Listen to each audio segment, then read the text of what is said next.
Hello, everyone. It's Pro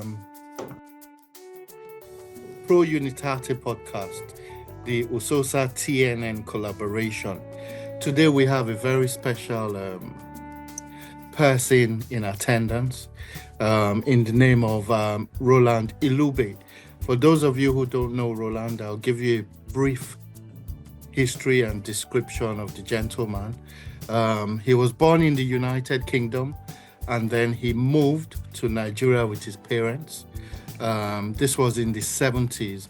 He attended Emotan Primary School and moved on to do his secondary school at Federal Government College, Warri. Makes him an Usosan, makes him an alumni.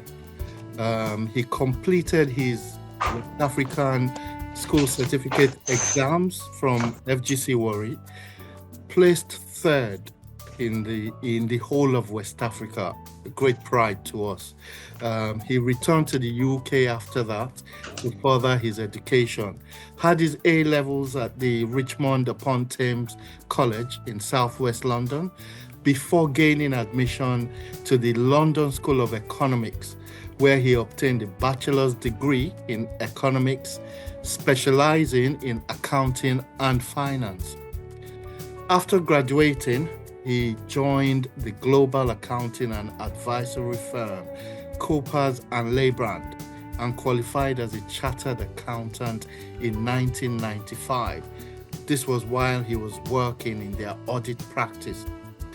He later joined the global energy group Shell and is currently serving his 30th year with them.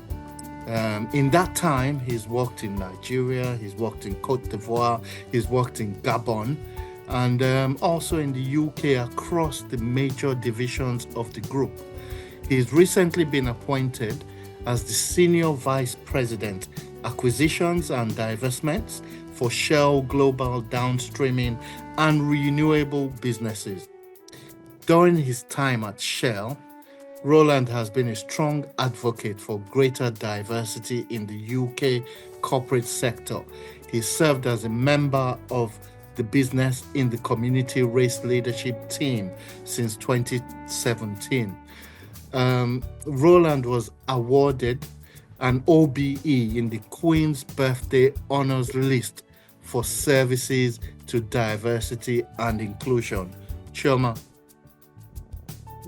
Well, I'm excited about the next bit because it shows that he picked it from school. Roland has been a keen cricketer ever since his secondary school days and still plays currently. In 1991, he founded, alongside his brother, the London Nigerians Cricket Club, which is still flourishing till date. He also had the honor of being selected to represent Nigeria at cricket internationally from 2004 to 2006 now, beg your pardon. Whilst working in Nigeria, he became captain of the Fegukuosa Cricket Club, a Lagos-based cricket club founded by old students of FGC Warri, and is still an active supporter of the team. In 2021, he was appointed as the trustee of the ACE program, a charity aimed at developing cricket in the Caribbean and African communities in the UK. He's happily married to Selma. He got married to Selma in 2000, and they have 3 boys. It's a brief introduction. Are we correct with everything? Everything is correct. Everything you have said is correct. Thank you.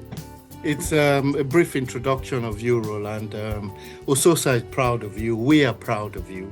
Thank you for your service, not just to Shell, but to humanity, to Usosa, to your alma mater, and to us all.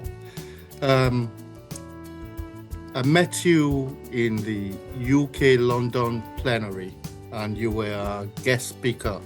I think your subject was directed at education. Why did you decide to talk about education? Why did you decide to attend the USOSA plenary? What do you see within the association? What's your vision? And what do you think, or where do you think the association should drive itself? That's a deep question, David, and I could say the facile answer is I attended because my senior asked me to attend, and I'm obedient. And so when Senior Chioma said that she wanted me to attend and to speak, I didn't feel she gave me much choice. But having said that, I did really want to be part of that historic occasion as the first plenary for USOSA in the UK, and if I'm not wrong, in the diaspora at large.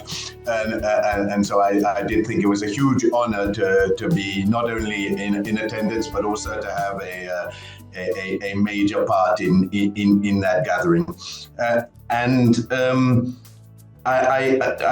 The topic of education, I think, was an obvious one, given that in some ways was the unifying thing that brought that group of people together, that shared educational experience that we'd had across the various unity schools of Nigeria, and therefore it was a logical place to sort of kick off that discussion. And as I said that day, it's not because I am a particular expert in the field, as you've outlined the things that I've spent my time and where I have experience lie in different areas, but I felt it was then a great opportunity for me to pose certain questions to that group and to effectively tee up the discussion that followed thereafter around, how we want to develop the education in Nigeria via the unity school system going forward.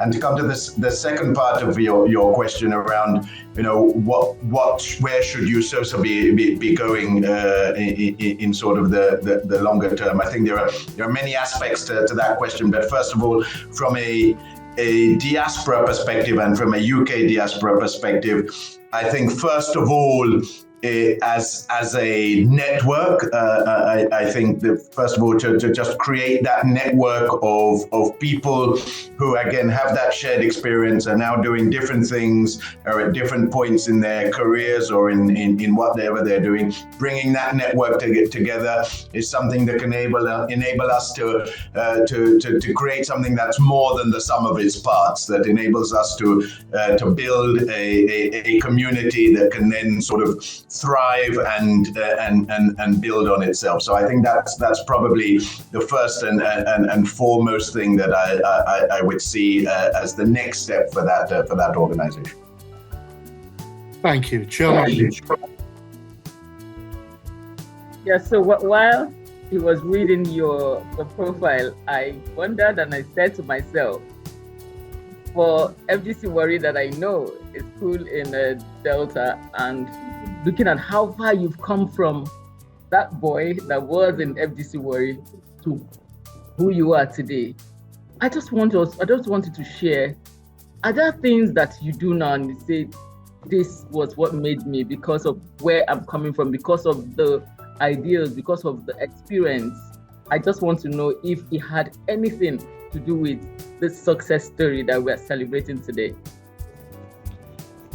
That's a great question, and something even as recently as this week, I said it in a meeting at work, and it's something I say regularly when people, when there are challenges, when there are issues, complex situations that we have to deal with, and I say it because it comes naturally to people. I say, look, I went to a boarding school in the Niger Delta. The challenges don't worry me, no, indeed. So I think that experience of growing up in, to be honest, was not always an easy time. Yeah, it wasn't always straightforward, but it built a resilience and ability to deal with situations that I think lasts throughout your life. And one of the common factors when I speak to my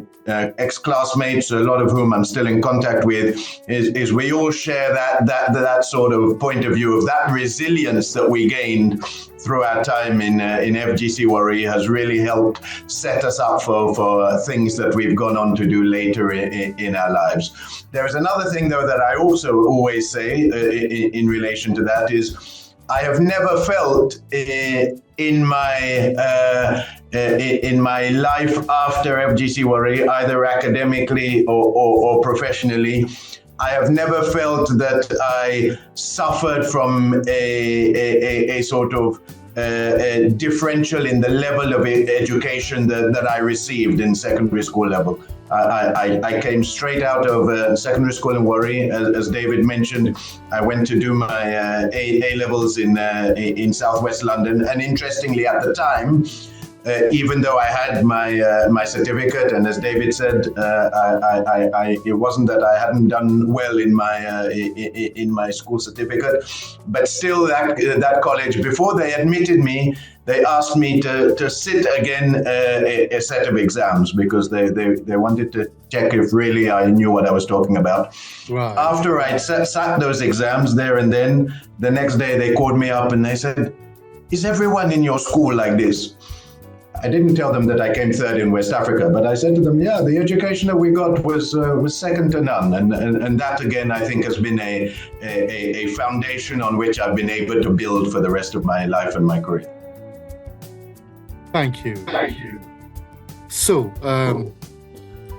the quality of education you got was at the same level of the education you went into.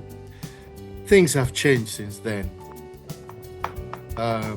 What do you identify has changed? How do we bridge that gap? How do we go back to that level of education, in your opinion? Yeah. And I'm glad you added "in your opinion," because again, I don't pretend to be an expert in the subject, but based on my observations from distance and sort of having heard from different people and seen what's going on, I think there are probably a couple of things I would identify. First of all, frankly, is just resource allocation. I think the resources that are allocated to the educational system, and particularly the public educational system, relative to the demand, to the number of students that the system has to cope with, I think that has gone out of balance. And so it's that the provision of education at the level that I was lucky enough to benefit from, I think naturally has been diluted by that failure of the allocation of resource to keep up with the demand. But possibly even more importantly than that, and this is something that I've heard from many sources, including from my brother, who actually is much more qualified in the matter of education than I am, having had direct experience with a number of schools. One of the things he's always stressed to me is the importance of leadership, and that's leadership. Not just from a sort of policy on an administrative level, but even more importantly at the level of the educational institution. And even with relatively limited resources, you know, the difference that high quality leaders, high educationalists who really know what they're doing, have a passion for what they're doing, can be the difference between a tremendous educational experience and a very negative educational experience. So again, the question I pose is, to what extent do we have really got to the quality of leadership in the system that is enabled to make the most of what will inevitably be an insufficient or finite amount of resource that is able to be allocated to the system that we have today. Chioma, I'll give the floor to you in a moment. I just want to push on from what he said. The President General of USOSA, Michael Magaji, is very keyed in to what you've just said in terms of leadership qualities, especially in reference to education. I believe he's a member of certain boards of education in Nigeria. I can tell that he's trying to inculcate or input into the educational sector the values of USOSA. He's pushing that very hard. He's also pushing the drive in technology.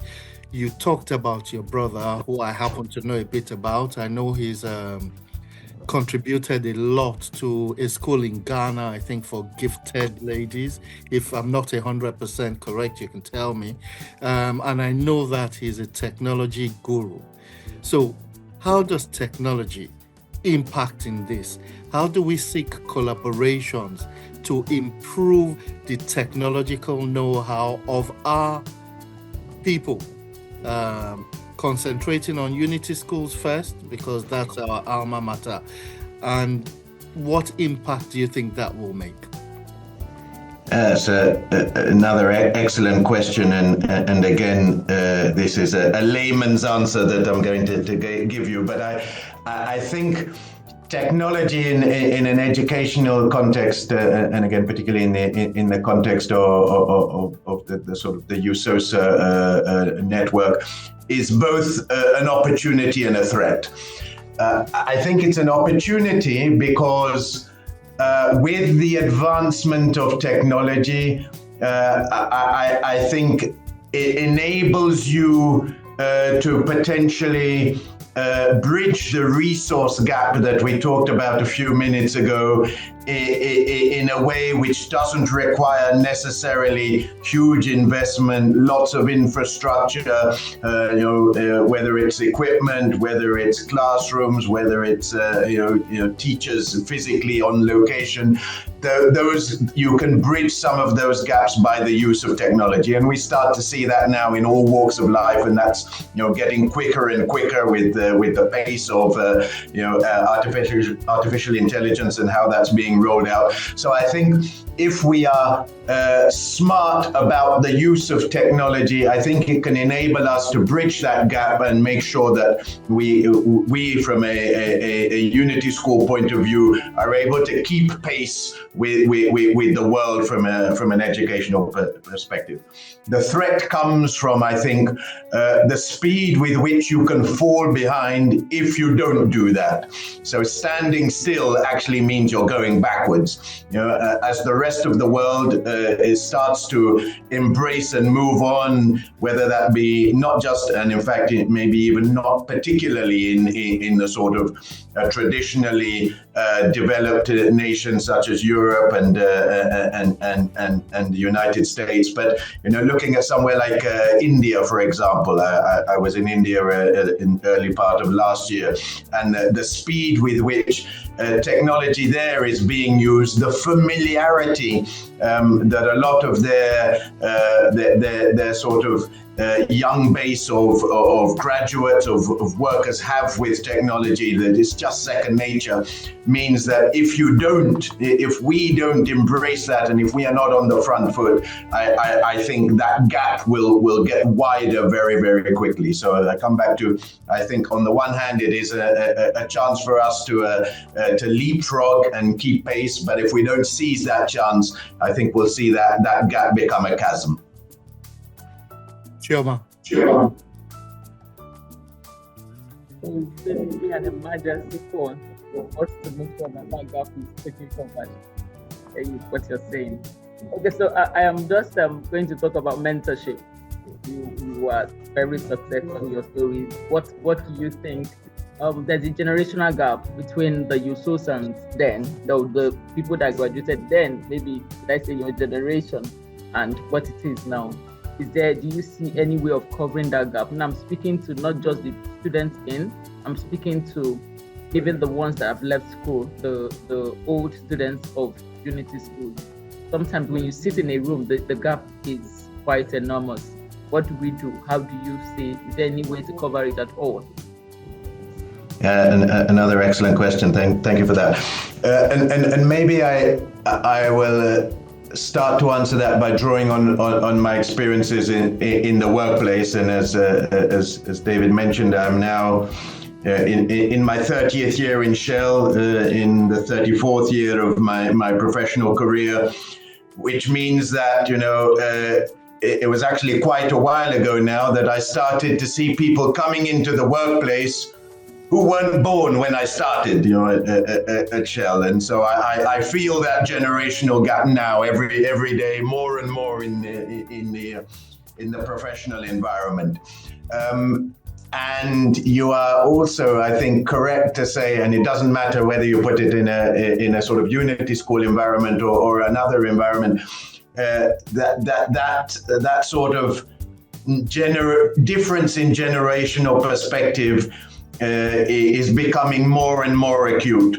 And you can see it through the layers now of any kind of big structure or organization between, people of, my generation, which is often referred to as sort of the Generation X, and then you go through the millennials before you even get to the Gen Z cohort, which is now starting to come into the workforce, and Alpha is not far behind them.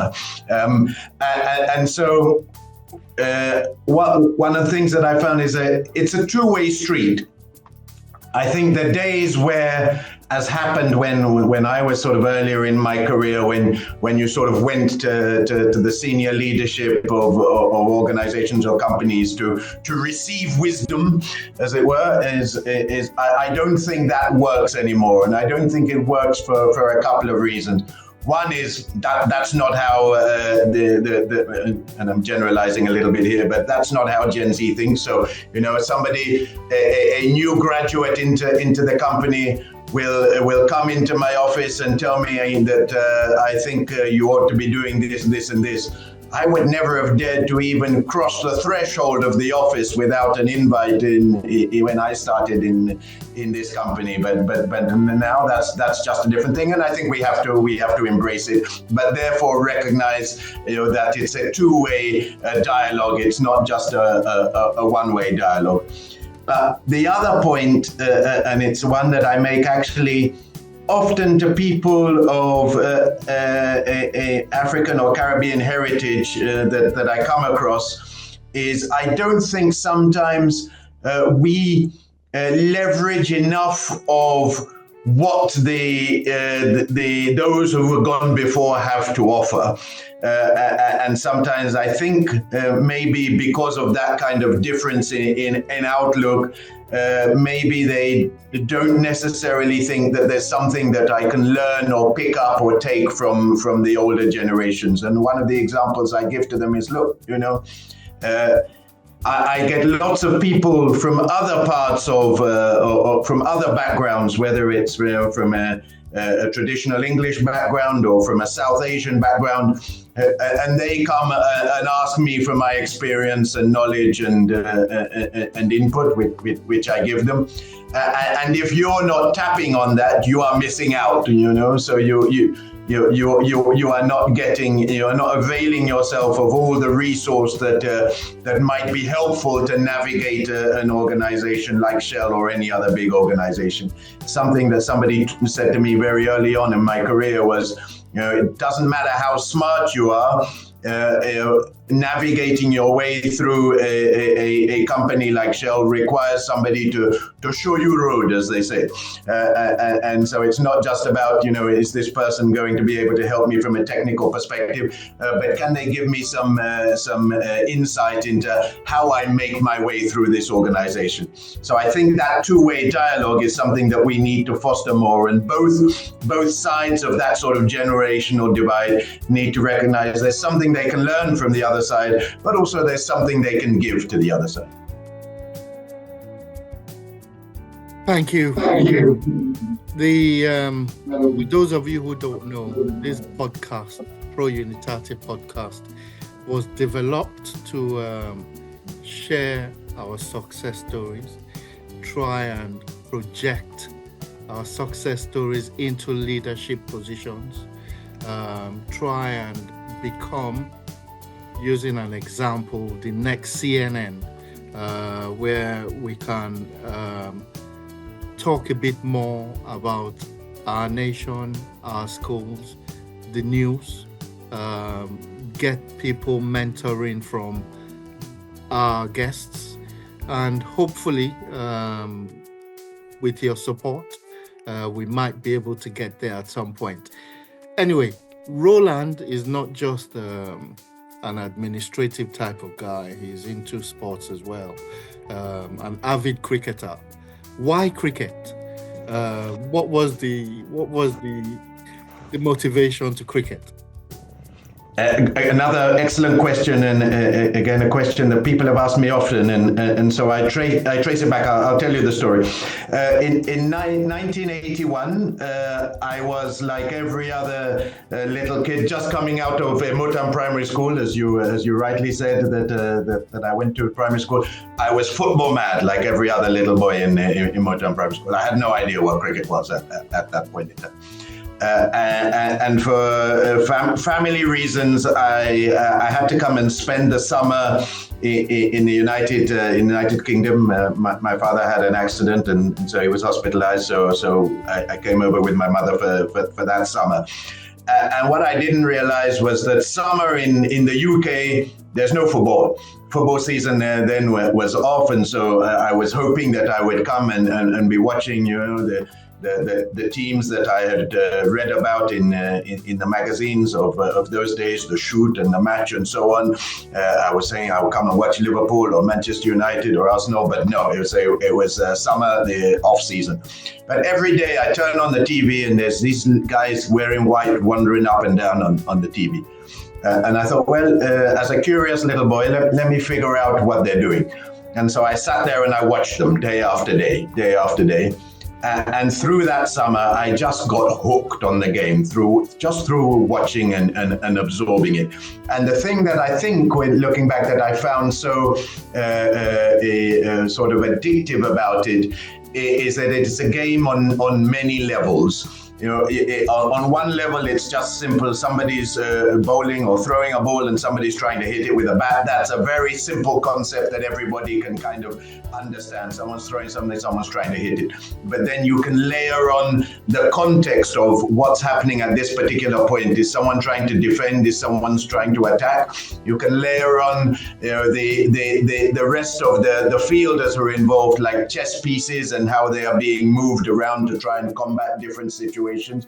You can bring it up to the high strategic level, particularly when you're talking about, the longest form of the game, which goes on for several days. It becomes like almost how do you wage a campaign? Because what you're doing on the first day, you're thinking about what's going to happen on the second day, what's going to happen on the third day. So just those different layers of intricacy of the game just got me hooked. And then I was very fortunate, again, as you pointed out, on the way back to Nigeria, when I went back to go to Federal Government College Warri, it just so happened that I was one of the relatively few schools at that time in the country that had an active cricket program. So I remember again the first time when we went for our first cricket practice in Federal Government College Warri, and one of the senior boys said to us, "Look, I'm going to start explaining this game to you. It's a game that you won't have come across before. You won't know anything about it." And I put my hand up and said, "I know about it." And he said, "No, nobody knows about cricket." And then I told him, I'm sure for longer than he hoped to hear, everything that I knew about cricket. And he said, "Okay, this boy does actually know something about cricket." And so I was able to turn that newfound passion immediately into practice when I went back to Federal Government College Warri. And the rest, as they say, is history. The rest is history. Absolutely. Chioma.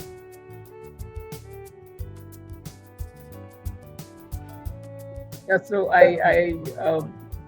I'm wondering if you have, I keep going back to mentorship, I keep going back to passing the baton. Do you have any plans to make sure that game is still played in Warri? I'm just curious. No, absolutely. So sorry? So please, finish the question before I answer. So I'm just wondering if there's another little boy like you who would walk into Warri and say cricket is somebody that this is something you want to continue a tradition in FGC Warri. I'll make it. Absolutely, yes. And so that is why, as you mentioned when you were very kindly introducing me, that is why I'm still an active member of the Fego-Kurosa Cricket Club, which you are right is it plays in the cricket league in Lagos, so that is where it is represented. But the reason why myself and a number of other dedicated old students of Federal Government College Warri put our time and resource into that club is not just for it to play in the league, but also for it to serve as a conduit back to the school, so that we are able to use the structure of that club to make sure that cricket remains alive in the school. Now, that's not easy. There are competing demands, not just on the students, but also the resources. Making sure that there is a place for them to play, making sure that they have the kit that's needed. One of the challenges of cricket is that it's, in that sense, it's not as easy a game as football, where all you need really is a ball and everything falls into place.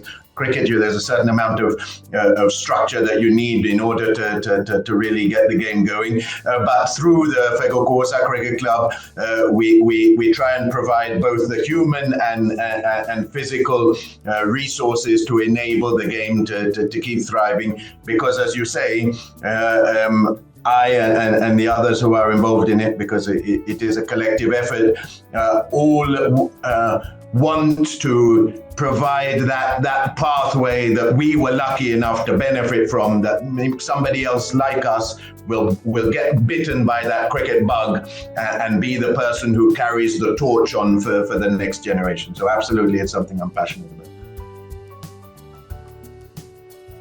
Okay. You've traveled vast and wide. In your experience, what would you say to the leadership of USOSA? What value would you be able to give them to take away tonight? I actually I met, as you said, the PG at the event that we had in London, in the UK, a few months ago, and I was really impressed by a number of the things that he set out as visions for USOSA, and I think therefore things that I would encourage anybody who is part of this big, growing and extending family to sort of think about. One is that sense of community. We are a community, and we are a community that is now global. From wherever you go in the world, we know that we have people who have that shared experience and heritage, and I think that's something that we can. On the one hand, I think I would invite everyone who is of that sort of heritage, if you like, to play an active part in it, to be present as part of it, but also I think for USOSA's leadership to really try and leverage the qualities, the gifts, the experiences of that vast network into something that can benefit the whole. That's one. I think the other thing that I know that is on the minds of leadership, and I think is very laudable, is providing a unified and very considered voice into the authorities, into the broader Nigerian authorities at government level, state level, federal level, and so on, as to, okay, what can this huge body of knowledge, intellect, and experience, how can we channel that through a unified voice into something that hopefully provides a useful contribution to policymakers as they are, hopefully thinking about things that will benefit our educational system going forward. So, one, how do we leverage the broad base of our collective sort of intake, and then secondly, how do we turn that into clear, concise, actionable things that policymakers can then take on board? So it's not a two-way street, it's a conversation. Absolutely. Feel free to ask us your thoughts or on anything we're doing at the moment. We'll be happy to respond. I think one of the challenges of any organization, and I've seen this, maybe on a smaller scale in sort of something like the London Nigerian Cricket Club, which again, as you mentioned, is something that I set up with my brother as an idea that we had over coffee, and here we are more than 33 years later actually, and it's still going strong.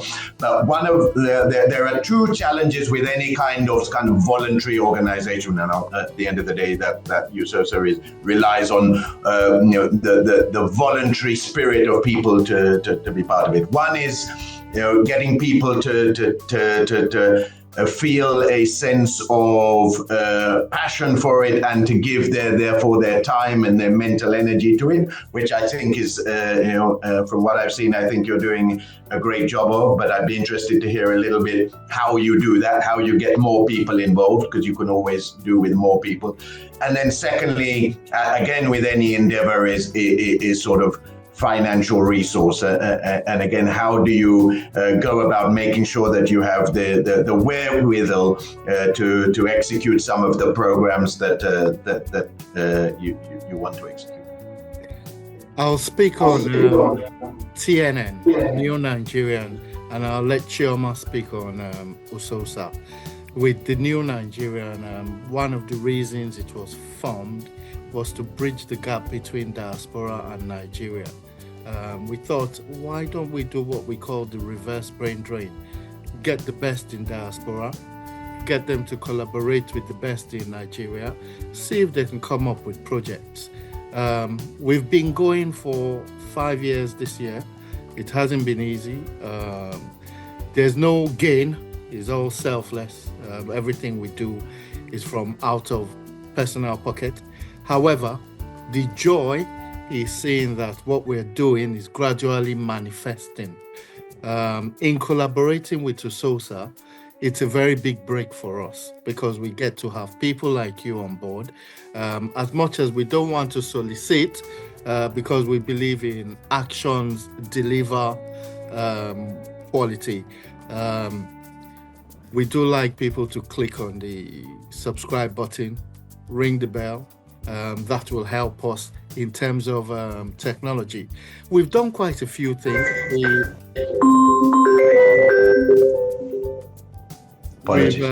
Yes, no problem. We've contributed in education in some ways. We support a school for orphans in Abuja.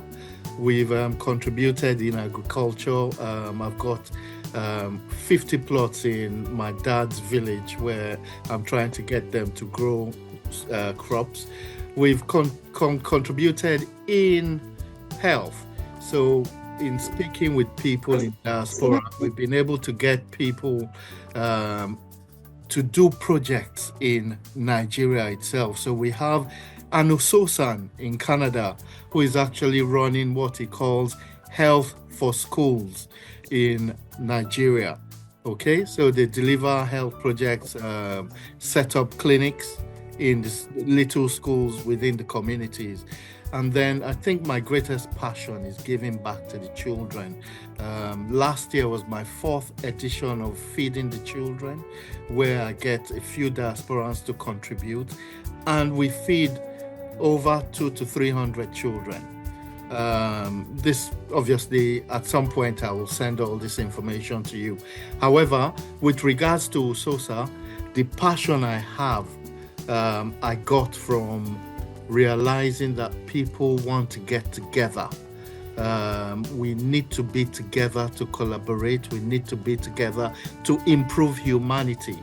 In terms of finance, obviously Usosa is an association that definitely needs a lot of support. I believe we have the people in place to support. I just want them to know that everything we're doing, especially on the Pro Unitate podcast, will go a long way to sensitize the people. And like I said previously, hopefully with your support and a few others, we can grow even bigger. The ambition is quite large. CNN, Fox News, obviously not with propaganda. I beg your pardon for that, but it's my personal opinion. And obviously in Nigeria, Arise. We wish to get to that level, and I'm sure that at some point you will take a note of that. Chioma, speak to Usosa. Okay, so from our end in Usosa, I believe maybe because of my public relations background, I believe that when a brand has value, automatically people just migrate towards the value. So the work we're doing, the previous government, I have served as assistant secretary for 4 years before I decided, but I have a PR background, why don't I give back to Usosa by using what I have to build this brand? Because the numbers, we have the numbers. So for the passion for me and for every other person who I think have walked this path is, let's grow the brand. If we grow the brand, there will be a time when people will want to identify with the brand because they see value. So I believe that that's what drives most of the people that do the thankless of. I stay in Port Harcourt, but I'm in Abuja because something has to be done by Usosa. So that's until we grow that and see. You mentioned is a two-way thing. When we get the Gen Zs and we get the other generations together to come to a point where value is created, because we are enriched having both worlds. So I think first that's the drive. And then when it comes to financial bit, I said people will also put their money where they think that value will come out. So they work in hand. While we're building the brand, we are hoping that it comes to a point where people will start committing because they're seeing the work. And my prayer for Usosa is that you mentioned that it gets to a point where no decision is taken without saying, let's have a Usosa on the table, because they understand resilience, they understand how Nigeria, what Nigeria needs. So I think that's the drive. And eventually, financially, by the time people see value, they will commit to the movement. Excellent, thank you.